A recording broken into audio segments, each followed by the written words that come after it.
नमस्कार। आज हमारा नया प्रकरण है घटिका।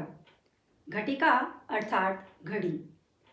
जिस तरीके से हम हिंदी में घड़ी का जो समय देखते हैं उसको हम कह देते हैं, जैसे 9:15, 10:15, 11:15 या 11:30 या 9:45, इस तरीके से हम कहते हैं। उसी को हम यदि संस्कृत में हमें बोलना हो तो हम किस प्रकार से उसे बोलें। हमारे कॉम्पिटिशन्स एग्ज़ाम्स होते हैं या फिर 6 से लेके 10 तक के जो एग्ज़ाम्स होते हैं उनमें इस प्रकार के घटिका के प्रश्न पूछे जाते हैं। आज हम 4 जगह इसको डिवाइड किया गया है। यहाँ पर 12, 3, 6 और 9। इसको हम 4 जगह डिवाइड क्यों करते हैं उसको देखिए। क्योंकि घड़ी के 2 सुई होते हैं, एक घंटे का होता है और एक मिनट का होता है। इसको यहाँ पर यदि बड़ी सुई है वो यहाँ पर यदि 3 पर आती है, यदि 3 पर आती है तो हम कह देते हैं कि 9:15 बजे हैं। जैसे हमने देखा कि 9:15 तो हम इसको 9:15 मिनट के अनुसार नहीं पढ़ेंगे, न ही इसको पढ़ेंगे न ही इसको पढ़ेंगे। इनके बीच वाले जो संख्याएं आएंगी उनको हम मिनट के अनुसार पढ़ेंगे। यदि इसको आपने मिनट के अनुसार किया तो ये गलत हो जाएगा। हालांकि हम बोल सकते हैं हिंदी में, लेकिन संस्कृत में ये नियम है कि यहाँ पर यदि 3 पर हमारी घड़ी का जो सुई है वो यहाँ पर आ जाता है तो हम उसको कहते हैं 9:15। जैसे मैंने ये यहाँ पर लिखा है। अब 9:15 इसको हम लिखे कैसे, तो यहाँ देखो मैंने सवा जो होता है उसको हम संस्कृत में सपाद शब्द बोलते हैं। पहले हम इसको समझते हैं, फिर एक एक करके हम पूरे को समझते हैं। तो यहाँ पर देखिए 9:15। अब 15 को यहाँ देखिए हम यदि यहाँ पर 3 पर लेके आते हैं तो मिनट कितने हुए 15। यहाँ पर कितने मिनट हुए 15।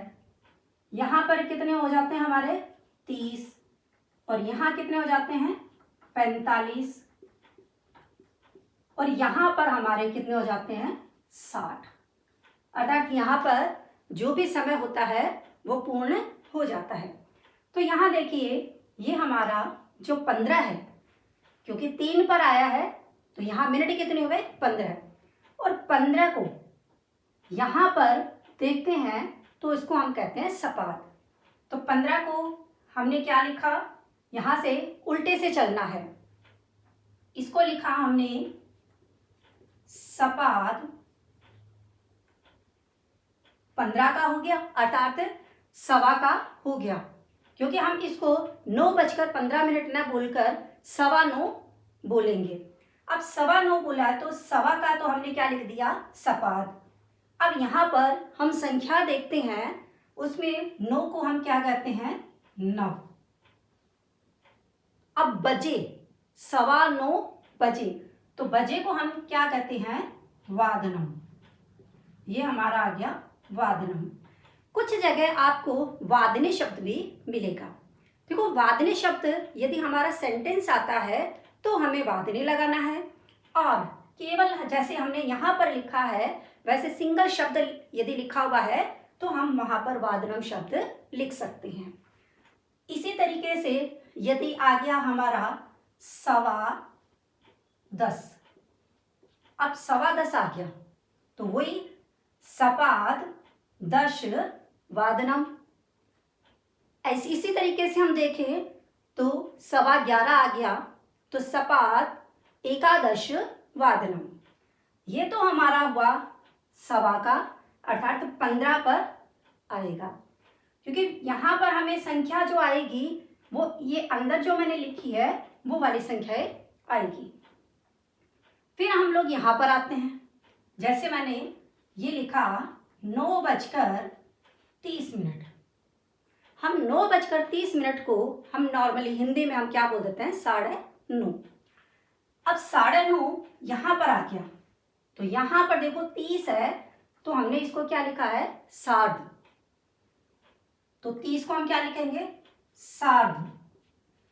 सार्ध। अब ये संख्या कितनी है, 9 है, इसको हम संस्कृत में क्या बोलते हैं, नव। तो सपाद नव वादनम। सपाद नव वादनम। इसी तरीके से यदि आ गया 10:30 आ गया, तो वही चीज है कि 30 को तो आपको क्या लिखना है, सार्ध, और यहां पर क्या आ रहा है, ये 10 आ रहा है, तो क्या लिखोगे, 10 वादनम। इस तरीके से हम यहाँ पर लिख सकते हैं। लेकिन आपको मैं बार बार आपको बोल रही हूँ कि इन चारों जगह पर आपको मिनट के अकॉर्डिंग नहीं बनाना है।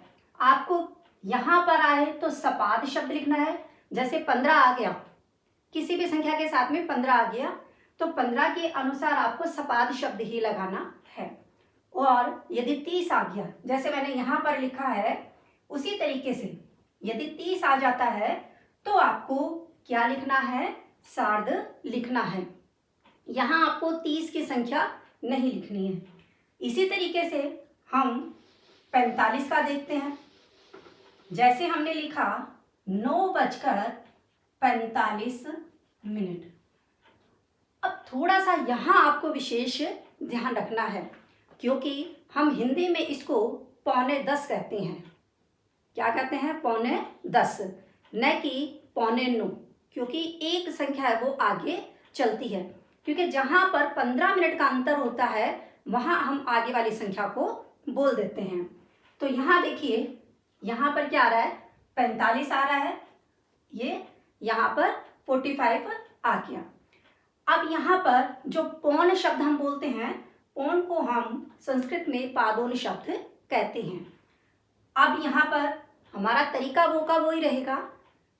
यहाँ देखिए 45 लिखा हुआ है, इस 45 को हम संस्कृत में क्या कहेंगे, पादोन शब्द लिख दिया हमने। अब यहाँ पर ये गलती मत करना कि यहाँ पर हमें नव नहीं लिखना है, अर्थात 9 की संख्या नहीं लिखनी है, क्योंकि हम हिंदी में बोल क्या रहे हैं, 9:45 वह कितने बजे आया, वो 9:45 बजे आया। तो यहाँ पर हमें 9:45, हम हिंदी में बोल रहे हैं 9:45, तो यहाँ पर पादोन 10 वादनम। पादोन 10 वादनम। इसी तरीके से यदि हम इसी को 10:45 लिया तो हम इसे क्या बोलेंगे, या तो आप मिनट के हिसाब से बोलती हो तो 10:45 आप बोल सकते हो। लेकिन यदि हम इनके अनुसार बोलें, जैसे सवा, आधा, अर्थात साढ़े ऐसे बोलते हैं, वैसे ही हम इसको क्या बोलते हैं, पौने।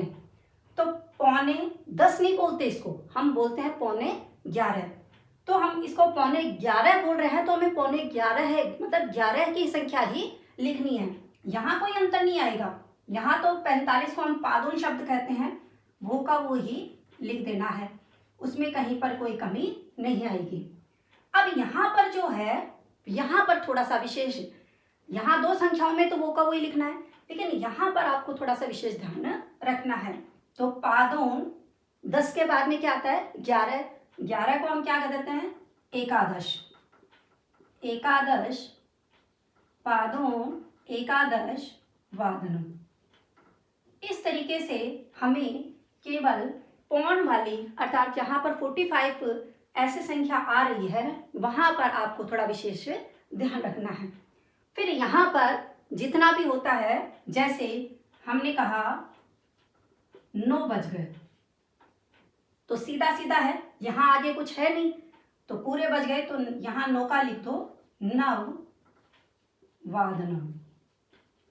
यहाँ पर क्या लिखोगे, नव वादनम। 10 आ जाए तो 10 वादनम। तो इस तरीके से आपको यहाँ पर इसको 4, जहाँ पर मैंने इसको डिवाइड किया है, उसी के अनुसार ही आपको यहाँ पर लिखना है।